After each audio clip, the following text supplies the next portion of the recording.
Ang susunod na programa ay rated G. Ito ay pwede sa lahat ng manonood.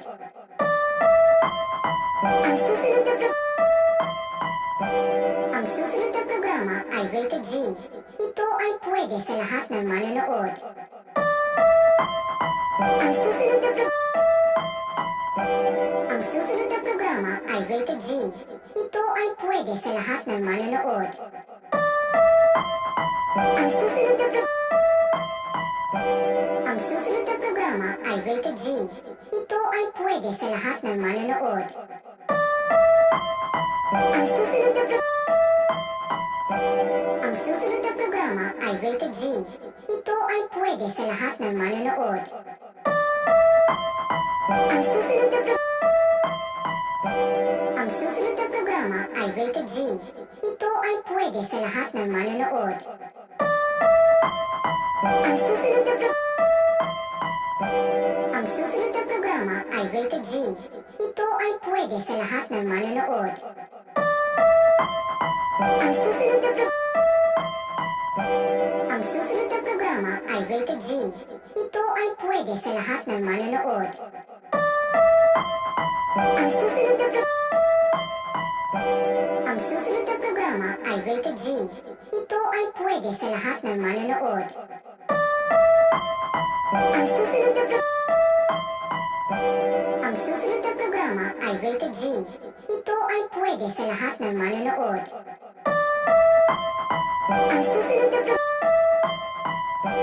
Ang susunod na programa ay rated G. Ito ay pwede sa lahat ng manonood.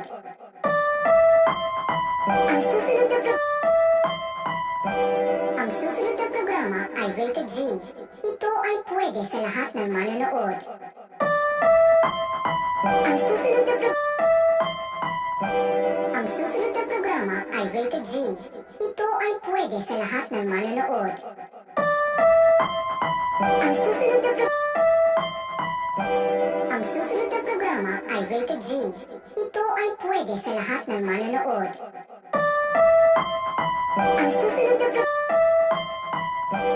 Ang susunod na programa ay rated G. Ito ay pwede sa lahat ng manonood. Ang susunod na pro- Ang susunod na programa ay rated G. Ito ay pwede sa lahat ng manonood. Ang susunod na pro-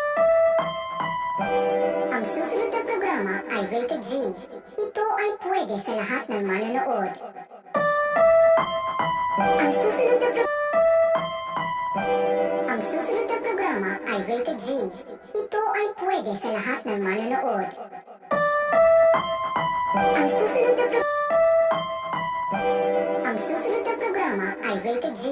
Ito ay pwede sa lahat ng manonood. Ang susunod